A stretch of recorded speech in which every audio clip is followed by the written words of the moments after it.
Le moment venu, je ne me cacherai pas derrière mon petit doigt avec des on verra. Est-ce que je suis sur les rangs? Évidemment. Le résumé du meeting de François Ruffin pourrait tenir en ces deux phrases. À la Marbrerie de Montreuil, ce mardi 1er avril, le député de la Somme a quasiment fait acte de candidature pour 2027. Face à lui, plus de 1000 sympathisants de gauche étaient venus se presser pour écouter l'ancien insoumis, qui a quitté le parti de Jean-Luc Mélenchon en juillet dernier. Face à une fanfare venue animer la soirée, ce rassemblement, intitulé Notre France, se voulait avant tout convivial. On fait la révolution parce que l'on fait une fête, sourit François Ruffin au moment de sa prise de parole. Chauffé par le maire de Montreuil, Patrice Bessac, le député Alexis Corbière et la montée sur scène de plusieurs grévistes de l'usine de sidérurgie ArcelorMittal et de Sciences Po Paris, la foule, bière ou sandwich à la main, n'attendait plus que de voir l'homme de la soirée. Accueilli par quelques drapeaux français et de francs applaudissements, l'ancien journaliste, après avoir délivré un rapide discours aux spectateurs présents hors de la salle et qui n'avaient pas pu rentrer à cause de l'affluence, est monté sur scène pour haranguer la foule. « Chers camarades, bienvenue en thérapie. Vu l'état de la gauche qui ressemble à une maladie, j'aurais bien installé des divans », commence d'entrée de jeu l'élu avant d'enchaîner sur un discours fleuve de plus d'1h30. Du livre de Jordan Bardella raillé Je me suis tapé son chef-d'œuvre, à la corruption du système en passant par la faillite de la pensée des dirigeants actuels. François Ruffin a fait le choix, en cette soirée de meeting, d'adopter un discours aux accents populistes et anti-élites sans jamais entrer dans les détails de sa ligne. Tout juste a-t-il abordé quelques points à l'occasion de sa définition de notre France.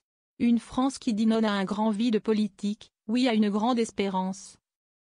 Une France qui dit avec clarté plus jamais à propos de la propagande anti-juive et du régime de Vichy, une France qui condamne les attaques du 7 octobre et qui condamne les crimes de guerre à Gaza.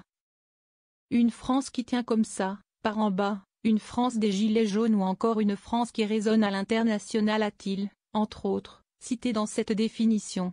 Dans la salle, les paroles de l'élu font leur effet. Cela me fait un bien fou d'entendre ce genre de discours. Se réjouit ainsi une électrice de gauche tout en applaudissant le député. Mais plus que la première partie du discours, l'essentiel en cette soirée se trouvait plutôt à la fin de celui-ci. Toujours évasif, François Ruffin a tout de même tenté de tracer sa stratégie pour 2027. Nous avons 2 ans de répit pour reprendre le bâton de pèlerin et rebâtir cette force à gauche, a-t-il encouragé, plaidant pour une union des gauches, le seul moyen, selon lui, de l'emporter. Nous devons desserrer l'étau entre les trop fous et les trop mous, a ajouté l'ancien proche de Jean-Luc Mélenchon dans une référence explicite, sans toutefois les nommer, aux insoumis et aux socialistes. Solitaire à son habitude, soucieux de se différencier, le Picard n'est jamais tombé dans le piège, au cours de la soirée, de s'embourber à aborder les querelles qui animent la gauche. En ne citant jamais le nom d'un responsable de gauche, François Ruffin a tenté de se démarquer encore un peu plus de ses collègues du NFP. Un paradoxe lorsqu'on cherche l'union? Dans la salle d'ailleurs, mis à part les insoumis purgés Alexis Corbière et Raquel Garrido, aucune tête d'affiche n'était présente, encore moins insoumise. Seuls quelques écologistes, communistes ou socialistes étaient au rendez-vous comme Karima Deli, écologiste, Rémi Cardon, socialiste, ou Sébastien Jumel, communiste. De quoi se poser des questions sur le poids politique de celui qui ne fait plus mystère de ses ambitions. Sera-t-il en mesure d'impulser l'union autour de lui? D'incarner une dynamique à même de se qualifier au second tour? Présent lors de ce meeting, le député socialiste Paul-Christophe les fait mine de s'interroger. Belle salle, belle organisation, beau discours, ça donne quand même envie, non? À 2 ans de l'élection présidentielle, personne dans la salle n'ose se risquer à pronostiquer un nom pour la course de fond vers l'Élysée.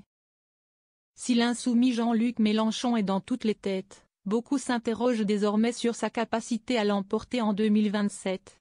Mélenchon est un repoussoir aujourd'hui, il a atteint un plafond de verre, peut-on entendre de la part de plusieurs sympathisants de gauche. Une chance pour François Ruffin de s'imposer?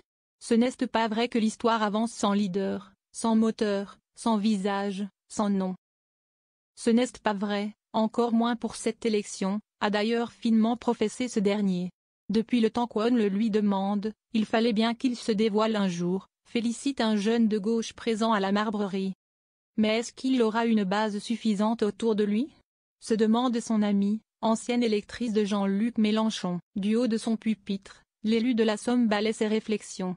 Pour lui, Un pas vient d'être enclenché et il n'est plus l'heure de se questionner, proposant à la foule devant lui de se retrouver à l'été pour échanger des cahiers de doléances. En référence aux revendications des Gilets jaunes en 2019, François Ruffin promet déjà de constituer une équipe de campagne, prête pour la rentrée, en septembre prochain. La route sera longue, on va ramer, on va en suer, mais ce sera une aventure, promet-il, un sourire en coin.